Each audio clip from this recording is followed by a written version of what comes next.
vaccine yesterday. It's worth it, I hope. We'll see. I'm still going. My father-in-law also got it, and he was excited to get it. He wants to go back to church. He hasn't been to church for a long time.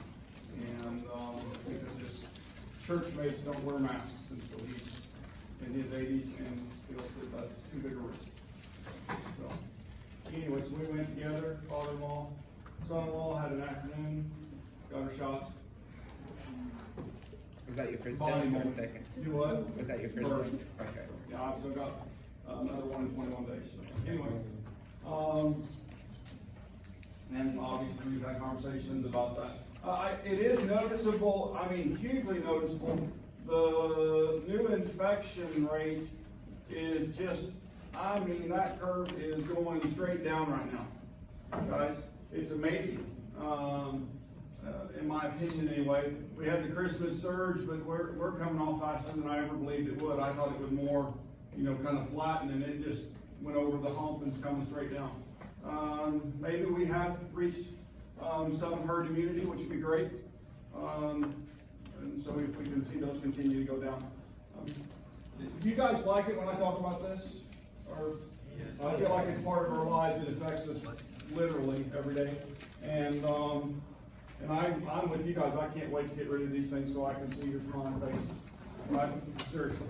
And we can all breathe again, and your glasses don't stay fogged up for the first 20 minutes of work. Yeah, all those things.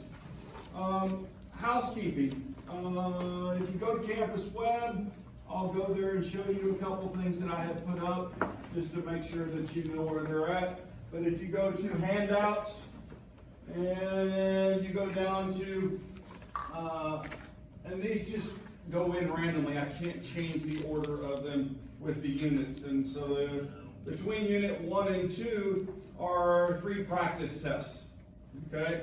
And so those practice tests have been posted. The first one is 9, 10, and 11. So the quiz is going to be 9 and 10, maybe a little bit of 11. Then test 2 is 12, 13, and 14, and 3 is 15 through 18. Okay, so that covers the material. It gives you an opportunity to see questions like I'm going to ask. Now, if we go online, they're going to be all multiple choice again this semester. Digital. I have considered, and I'm going to ask this idea of you guys, for those of you who are here and can be in person, I'm actually thinking about making the next test digital, but I would have you take it in the classroom.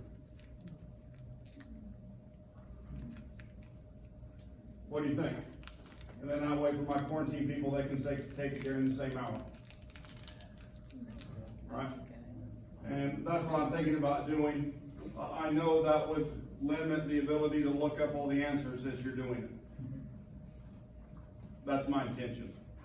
Okay? I can't change it for the quarantine people, right? I can only ask them to be on their own. But that makes you prepare a little bit differently. Agreed? Yeah. Yeah. So that's what I'm thinking about doing. I will bring 12 laptops, but if you have an electronic device, or you would rather take it on your phone or whatever that may be, or if you have your own computer that you use on Campus Web all the time, then please bring that. Okay, does that make sense? Yeah. All right, so that's what I'm thinking about doing. I'm 99% sure that's what's going to happen. Okay, so just to let you know that. Expect about 20 questions, 15 to 20 questions on the quiz. Okay, test will be 25 to 35, something like that. So it will be a little bit less. We will have some class that day. Cool. All right. Other housekeeping items. You guys are in the process of writing a proposal, and I was asked what type of referencing would you like us to use, right? So if you have already done it in AP and it's properly done, then I'm fine with that. I didn't ask you to do any other. But if you're wanting to learn how chemists actually reference in our documents, or most of them, it varies a little bit depending on the journal, for example, that you're publishing in. But we have taken the ACS style guide and use that to how to make a document called How to Write a Laboratory Report. Okay? And so in that, and I'm going to tell you that this is easier than AP. You like that? All right, so we'll go look at that just for a second so you can see why I believe that. It's actually more efficient too. Does that make sense? Yeah. I'm still giving full credit to all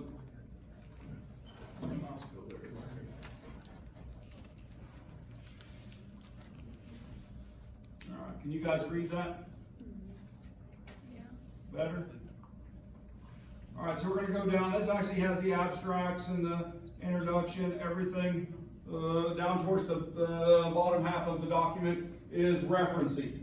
Okay, so you would scroll down to that. When you're writing your final report, I'm going to ask you to use this document to write your final report. So this is your model, and just like the proposal where I said you could go in and cut out what was in there and then put your stuff into that from that pattern, I would do the same thing here. Does that make sense that the headings are here? And so just model specifically after this. But the references are here. Oops, I went a little bit too far.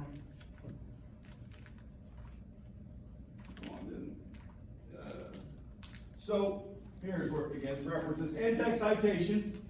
All right. So at the end of a sentence, so we get to the end of a sentence, and you put your period, and that sentence has content from someone else's work. The first reference, you would put a superscript number 1 right there. And then in an end note, that 1 would be on a reference page, right? And you would have reference 1. And you would put the name of the reference, and it would depend the format, whether it's a book, journal article, all of those things. All that information is in here, the format that we would want that reference to be written in. Does that make sense? We'll look at that here in a second. So anyway, so as you're going through, then you would use a superscript 1, and then you would reference it in the style that we have here. Okay? Now, when I use 1 again, 10 sentences later, and I've actually already done 2 and 3, I still use the number 1 again. You guys with me? So you only have to type in the reference 1 time. Does that make sense? Yeah, isn't that nice? Yeah. And so anyway, do you guys know how to do a superscript in Word? So there is a shortcut. You should write this down. Superscript is, let's make sure I do this right. If I go to the end of this sentence, Control-Shift-Equal, and Control-Shift-Equal is superscript. How do you get it back down? Control-Shift-Equal. Okay?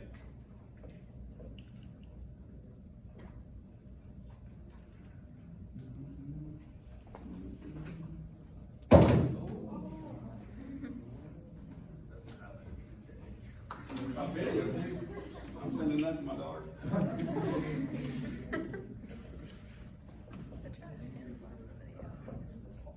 So if you push all of those at the same time, all of those buttons, then it will go up. And if you hit that same pattern again, then it will go back down. So yeah. The trash can's not in the video.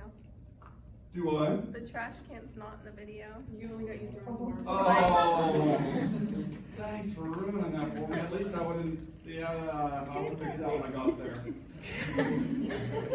I thought I would save you time looking through the video for it. Thank you. That's fun. Pickle.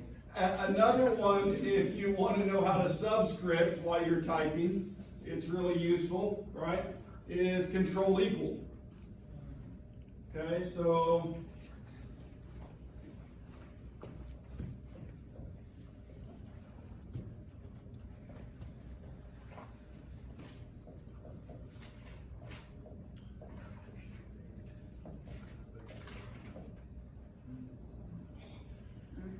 man, that's so funny.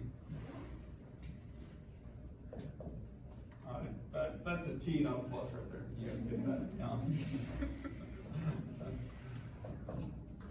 It's a fun morning, right? So, but these are, when I learned this, right? And then I always forget it's like Alt 241 is the micro symbol, and there's some of those that you use. If you're typing a lot of documents, you remember them, and when you're not, you forget them. Does that make sense? So when you try 2 or 3 that you think it is, then you get there. But those key codes make typing a lot better when you're typing in science if you learn some of those. Those are the ones that I use the most, right? I don't think it works on the web version. Sorry. I apologize. You have to pull up the regular version to do that. Okay, cool? Yep. On the sapling, I got to a question and it kept telling me, like I had the right answer from the first time, and it kept telling me to subscript my answer, and I didn't know how to subscript, and it wasn't in options. So I copied and pasted a subscript version into the answer box, and it still told me I was wrong. But like when it tells you, like pulls up the chart, it's like if it's this many, that's the answer. My response to that is that's why I give full chapters of extra credit. For you people who are perfectionists, I'm sorry. Sapling does that to you sometimes, right? And do you have a solution for that? No, I have the same problem. Same problem, yeah. And when I have those, I encourage you, there's a help desk at Sapling that you email them and get clarification that, number one, you had that trouble, and how do you, if they need to change something or if you need to change something. Does that make sense? Because I can't, because that's a private company, I can't do anything other than contact them just like you guys. And so you specifically screenshot the problem and send that to them. Does that make sense? Either that or just move on and note that there's a whole chapter of extra credit and that problem won't affect your life at all. Does that make sense? And it's actually good that you know how to do it. Right? So I apologize for the frustration. That's why I treat sapling the way I do. You guys know that I've explained that before, maybe those new people. I don't want sapling to be a burden, right? And when you have that one that's really frustrating, you just absolutely driving you crazy and you can't do it, there's an extra credit that will replace that 100%. So, and you'll still have more than all of the points. I want you to use it for practice. I want you to get a notebook and work those problems out on paper, because that's the way we do them in real life, to practice, but it gives you feedback, it gives you hints, and it gives you help as you're doing that. And so if you use it in that way, you'll learn more chemistry, okay? I'm just encouraging that. I know all the answers are out there on, not all of them, but many of the answers are out there on the internet, or at least how to solve things. I don't mind if you are learning how to solve it, that you look those up. Does that make sense? But I want you to learn how to solve it. It does you no good, in my mind, to do otherwise. Okay? So that's my encouragement. I do that every once in a while on sapling. All right. Did I answer that? Are you guys good? Yeah.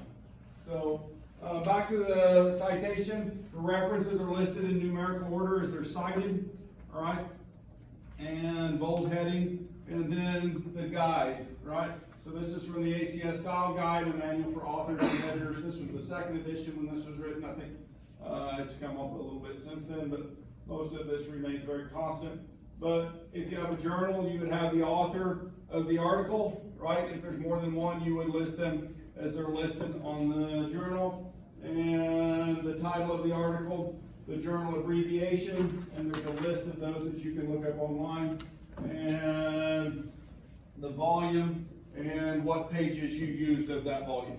Okay, so from 697 to 698 or whatever that may be, right? You guys with me? So, and then if you go below that, there's an example of one, right? And so showing the appropriate font, those types of things. Hill M, Font P, Kinetics of Gasification of Czech Brown Coals, Fuel, 1993, volume 72, pages 525 to 529. Cool, you guys see that? And so that's the format that you use. Another one below that. If you do a book without editors, then you would put the author or authors first. Then the book title, the publisher, place of publication, year, and pagination. And so Palmer, PJ, The Courage to Teach, exploring the inner landscape of a teacher's life. Chelsea Bass, publisher, San Francisco, 1998, chapter 2. So that's actually a reference I used recently. And I had that document open, so I just copied and pasted it in there. Right? Yeah. So anyway, so there's other examples as you go down. And so each one of those would be led with a number, right? So there's the one marking that and so on, so that I use that in my, and then with editors, so then you would tell that you have to include the edition or the editors after the edition number, and then the publisher, place of publication, so it's a little bit different. And then if we move down, you could do a patent, you could do other material not intended for publication, and sometimes it's even personal correspondence, right? And so Garrison, K, College of the Ozarks, Point Lookout, Missouri, personal communication, 2008. So that's telling you when you had that conversation, who it was with, and those types of things.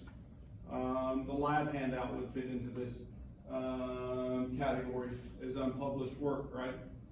Does that make sense? And so you would put that into your documentation for your procedure and those types of things. Cool? All right, and then the internet, right? Some websites are credible, and there are some big bodies of data and those types of things. When you're looking at background phosphate numbers, then the internet is a place to go get those. The USGS, Missouri Department of Natural Resources, all of those are good online places to get things. Oh, the EPA, right? Another place they have data and information available.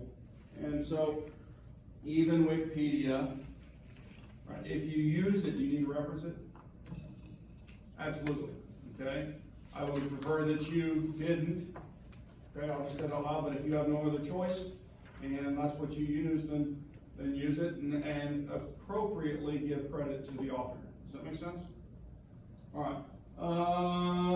Online periodicals, in the same way. Maybe you would do above on a journal, but you have to give the information in terms of who wrote it and those types of things. And so anyway, online journals. All right. There's other information on here when you get to doing lab reports and those types of things, and how to get background information. I have an updated version of this table I'm going to put in here fairly shortly. That's the way a lot of my documents, you know, I'll be using them for something else and are needing the referencing and those types of things. And then when I redo that, because things change, don't they? Yeah. And so we now have on campus a program, online service for the CAS system of chemistry, the chemical abstracting service. It's called SciFinder. And you can search about any molecule made for the last 150 years if it was published in that system. Does that make sense? And you can get a lot of those journals online, or for sure in your library loan, almost every single one of them. Does that make sense? So that data is much easier to access, and so I want to rewrite that, influence you to use that first, right, in chemistry. Cool? So anyway, so I'm just throwing that out there. So this is about to get updated, but I haven't done it yet. I did the update on another document that I was doing for my research class, and so so that presentation has that update in it, and so I'm going to move that into this document. Cool? All right. Questions? All right. Your proposal's due in lab. First of lab next week, right? Details. Right, I want details. I want why it's important what you're doing, where you're sampling at, if there's some kind of variable before and after rain, the dairy stream above and below the confluence of Lake Honor Stream, whatever it may be. Okay, give me detail about where it's going to be. It's a satellite photo with pin drops on it. Wonderful. Yeah. And if you have GPS locations, even better, right? That's very specific. And justification, in that, if you could find background values, Taneycomo Lake is a nice background value for the Lake Honor stream because that water comes from there, and historically it matches what's found on the river. Does that make sense? Or Lake Taneycomo. I call it the White River, right? So that water matches very closely because it's the same water. So it gives a nice background source, all right? You can make that argument. And then when you get to your procedure and those types of things, tell me how you're going to set up the instrument, because you have to go in, you have to set your wavelength. Tell me what wavelength you're going to set, how you found that, and how you're going to prepare your standards, specifically the concentrations. You might make an argument as to why there are those concentrations, because you have background values from the White River. You guys with me? Yeah, and so you're going to you want to interpolate or extrapolate your data to find the answer. Always interpolate. And what's the experimental procedure? If your unknown is higher in absorbance than any of your calibration concentrations? It's a question on the lab. It's on there on purpose. You'd want to make the proper experimental technique would be to make a standard higher in concentration than the unknown. You can estimate that value with extrapolation, right? You guys with me? So you could go to the unknown by extrapolation and then estimate that, but then make a higher standard and make sure that curve is linear through that region. That's the appropriate way to do that, okay? What if it were less than your lowest standard? Your absorbance of your unknown is less than your lowest standard. Make a weaker concentration. Exactly the same thing, right? Except you would extrapolate down, make a standard of lower concentration. Now, I have a question. At some point, can you get too low? Yeah, methods have detection limits. Now, we haven't talked about that in here, but if you don't find answers, the phosphorus concentrations are very low, is that a bad thing? No, and if we don't get a result, but we've done the experiment appropriately, and we don't get a signal that is giving us a concentration, then we would very often put below detection limit, BDL, for example, for that particular data point. And there's nothing wrong with that, but we'll have that conversation when you're working your data up, right? So, cool? All right. Any other housekeeping? Any other housekeeping? Yeah. What's the maximum sample you need to collect? What's the maximum number of samples you need to collect? Doesn't matter. I think about 10,000. What do you think? I don't know that there's a maximum number as long as it's a reasonable experiment. Okay? I wouldn't think that you would want to do more than, 50 to 100 samples. Okay? So don't pick 25 places and then do 3 iterations of the experiment or 4 or 5 measurements at the same spot. And so, if you did that, then you would have 150 samples. 20, did I say 25? Yeah, different locations, and that's a little outrageous. Make it a reasonable experiment where you're measuring in more than one location, you're going to do replicates in each, but don't make it so complex that you can't complete it or it makes you miserable. Cool? All right. We're using this as a learning experience on how to do it, and a learning experience on how to measure and those types of things. Make reasonable, accomplishable goals. Does that make sense? That's what we should do in life, is you set yourself up for success in terms of your project, right? Yeah. And so I would encourage you to do it that way. Don't make it so complex. And then remember, guys, when you're writing this, that we don't really have too many phosphate problems on campus. The dairy stream always measures higher than everywhere else. If you're really wanting to find higher numbers, then include that in your project. Does that make sense? But the rest of the campus doesn't have issues, and so there's no crisis that's being solved. There's no big aha usually. In fact, if we did find that, what would we say? That we probably messed up our collection. You probably messed up your collection. That's right. I know that sounds crazy, but you would want to go back and rerun the experiment because there are no indicators that we would have really high phosphate. We don't have excessive algae growth. We don't have, there's an anticipation, right? You guys with me? And so we aren't putting excess materials in the water that would cause those to be elevated or anything else. All right? It's not, and in fact, it's good news when you don't find high numbers. Okay? So that's what we want. We want enough phosphate in the environment that living things can grow, reproduce, and those types of things, not so much that it becomes a pollutant, right?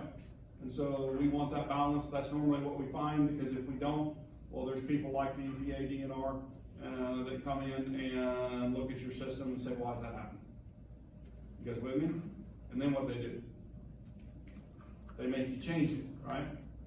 Which is a good thing in my opinion, okay? They make you not put your mess onto other people, right? So, any other questions?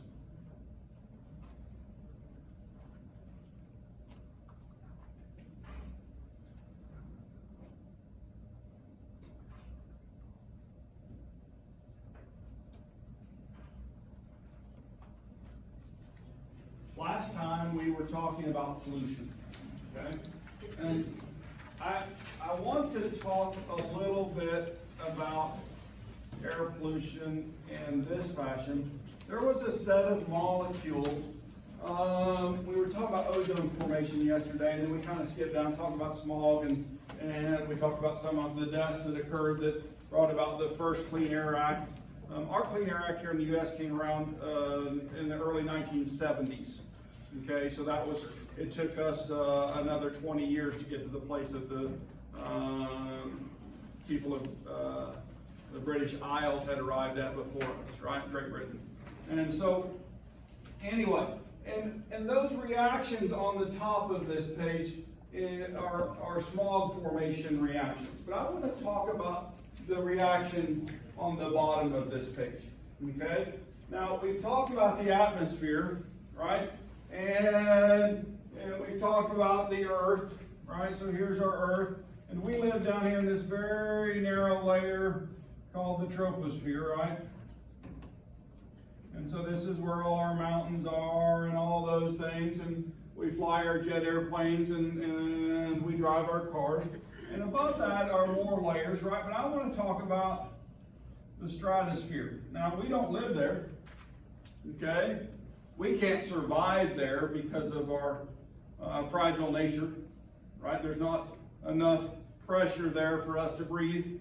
And then there's other molecules like these. But there's enough of these molecules, the ozone molecule, in that layer that it actually helps to protect us here on the surface. Okay? And they call that layer in the stratosphere the ozone layer, right? And so that ozone layer in the stratosphere absorbs UV light that would burn us. Okay? The UV light coming from the sun has enough energy. Well, in fact, I bet you everybody in here at some point in their life has had a sunburn. Right? That's the UV that I'm talking about. Much of that is absorbed in this layer of the atmosphere, right? And we make nascent oxygen and O2, and then those two run into each other, and guess what reforms? Ozone, right? And we lose energy in that process, and it leaves us heat. And so then another UV comes along, we split it apart, those crash together. Sometimes two nations come together, we make more O2, but well, there's a whole set of chemistry that goes on there. And Molina et al., a group of scientists, won a Nobel Prize for their study of that chemistry, right? But what they found was that a man-made molecule, right, chlorofluorocarbons, they're refrigerants.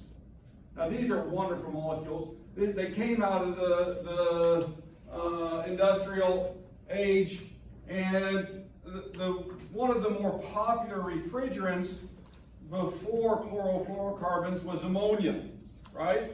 And so if you're using compressed ammonia in an evaporator in your kitchen and a line fails, what happens? You have ammonia in the atmosphere inside of your house, and is that a bad thing?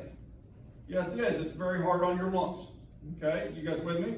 And so this molecule was made that was highly non-toxic, and it was made in the age where, you know, clothes washing machines made by Maytag in the 1950s still work today.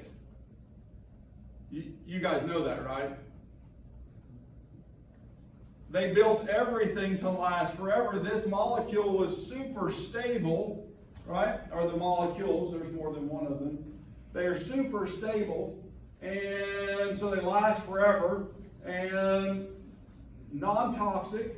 So when you, unless you just had so much in the room that it suffocated you, right? Then it's not going to kill you. It's not going to do damage to your tissue, those types of things.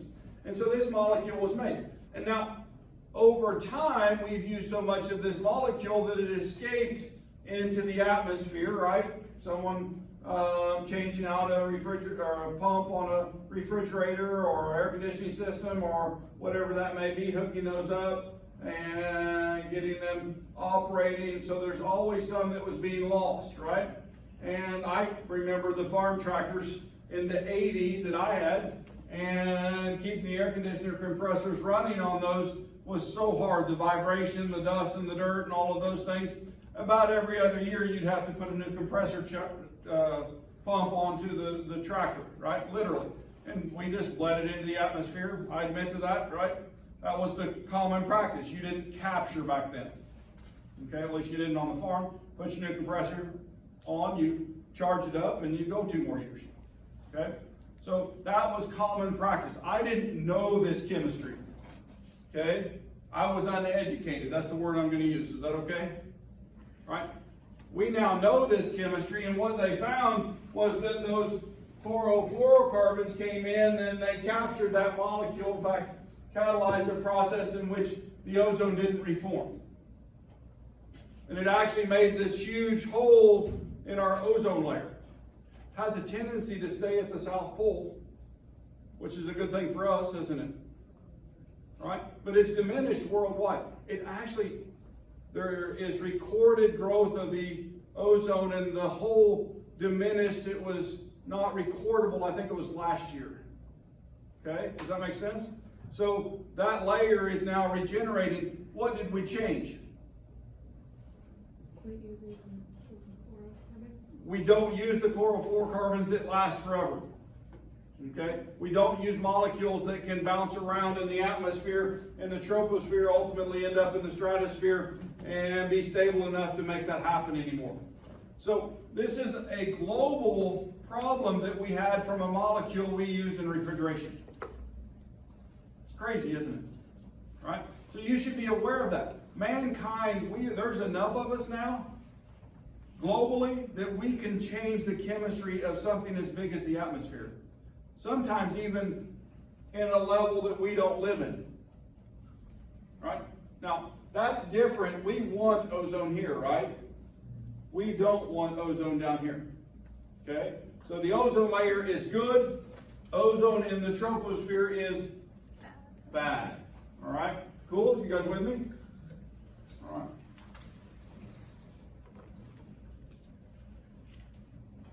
This is the 80s. You guys can see the ozone level in the atmosphere coming down, and you can see UV radiation coming up and related to that occurrence happening. And so now this was back around 2000, and that's changing. Okay, just let you know that. So anyway, I want to talk a little bit about a chemistry that I haven't talked about yet. And I've mentioned it, but I want to show some reactions related to it. So we have NOx and SOx, right? Nitrogen oxides and sulfur oxides that form in combustion processes. Diesel fuels can be notoriously high in sulfur, okay? And coal can be notoriously high in sulfur, And so those fuels, when you combust them, not only do they make carbon dioxide, they also make sulfur dioxide. You guys with me? So that molecule or other sulfur oxides can form in those combustion processes, and so they're released into the atmosphere, or were. Okay? There is regulation now to slow that down. I take a tour of the Energy Center on the south side of Springfield. I think it's now called Tyndall Energy Center, and it's one of their coal-fired plants. And it's there if you're going on the James River Freeway south of Springfield. It's there about Republic. Okay? And so it sets off in a big field right there. And when you tour, they have a question and answer session and conversations about coal, and they show a video. And one of the things that they talk about is their coal all comes from Wyoming. Okay? And the reason it comes from Wyoming is the sulfur in the coal from Wyoming is 1% or so. But if I buy it from West Virginia, it's about 5%. The coal is cheaper, the coal is closer in West Virginia, right? But it costs so much more to operate with the high sulfur coal that they choose to bring in lower sulfur coal. You guys with me? Because of this issue. It's crazy, isn't it?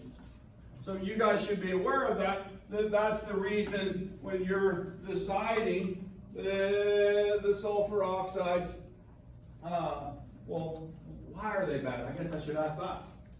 What's the bottom reaction? What do we make it? Sulfuric acid. Where does this happen at? Does this turn into acid rain? This turns into acid rain and aerosols in the atmosphere. These reactions are occurring, right, in those water droplets in the atmosphere. And so if there's a lot of sulfur oxides present, then we can make a lot of acid rain. Yeah. Is acid rain hard on things? Absolutely. If you take my quant class, I have some photos in that of, for example, Roman and Greek statues that were taken about 100 years ago, and then one's taken in the modern world, and they survived thousands of years pristine, right? And in 100 years of the Industrial Revolution, we've melted millimeters of material off of those to take away all the fine detail and all the things that was there 100 years ago. It's kind of crazy, isn't it? It's damaging to vegetation. It is corrosive to metals and those types of things on bridges, on structures, fencing, all of those things. It's hard on everything, right? And so the dollars saved by getting rid of this would be enormously beneficial, okay? Sometimes we don't see things like this, and so you guys should be aware of it. That's why I push to move away from fossil fuels, because of these reasons, okay? The part of it you don't see that most people don't know about or don't even think about, right? So, NOxes, the nitrogen oxides, they can also become acidic. And the question is, where does it come from, right? United States, this was, I can't remember the year, fossil fuel combustion, 66 millions of tons, globally 231 millions of tons. That's actually up quite a bit now. China's coming into the first world, and they're doing all of their, or much of their electrical production from coal. And in fact, a few years ago, the 10 most polluted cities in the world were all in China, okay, because of that transition. I remember Olympics not too long back, where they shut down all industrial operation in China when the guests were there, because they didn't think that they wanted the world to see their pollution. It's kind of crazy, isn't it? So, anyway, Biomass burning natural sources, right? Lightning, microbial activity in the soil, input from the stratosphere, and so these are some estimates of that. So now, I have a question though. Is the nitrogen here fixed? Yeah, so then if the pH in the soil is appropriately, then that nitrogen becomes available. So does the sulfur. All right, things to think about from that perspective, but if you have too much acidity, then things like this are not available to the plant. All right, so these are some nitrogen oxides that can form, and we call those NOx. This is an important one right here because it, this NO2 forms through photochemical processes. We were talking about smog, photochemical smog that's present, and you can see that brown haze, and it's caused by that molecule, those nitrogen oxides. Do we have devices on our cars now to reduce the production of nitrogen oxides? What do they call those? Catalytic converters. So they take the nitrogen oxides and they turn them into nitrogen and oxygen, and actually use the oxygen that's present to react with carbon that's incompletely combusted, whether it be carbon black or CO, carbon monoxide, and they further convert those into CO2 to make it safer. Is CO2 a safe gas?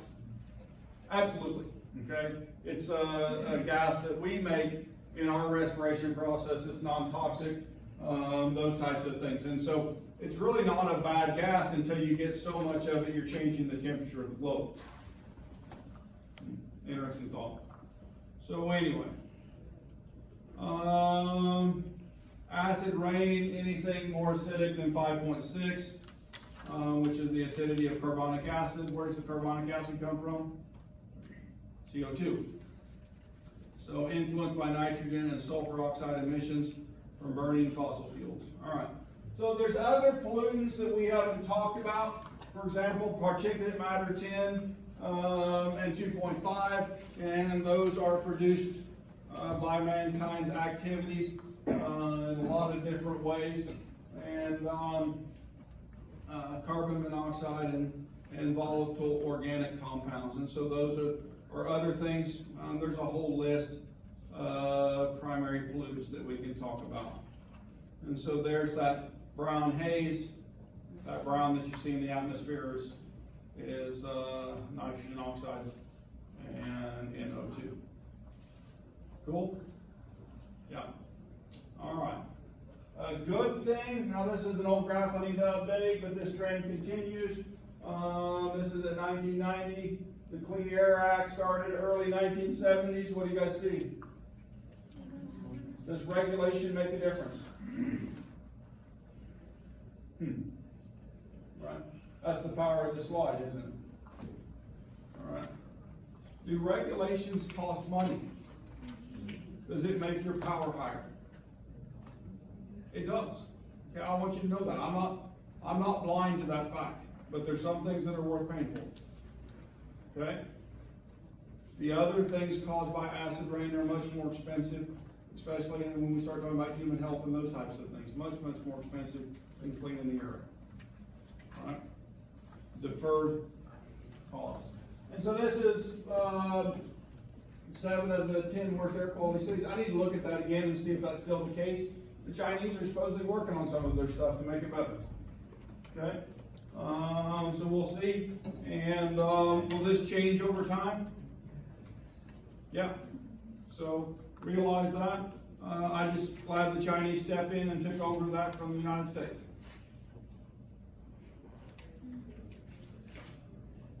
Never mind.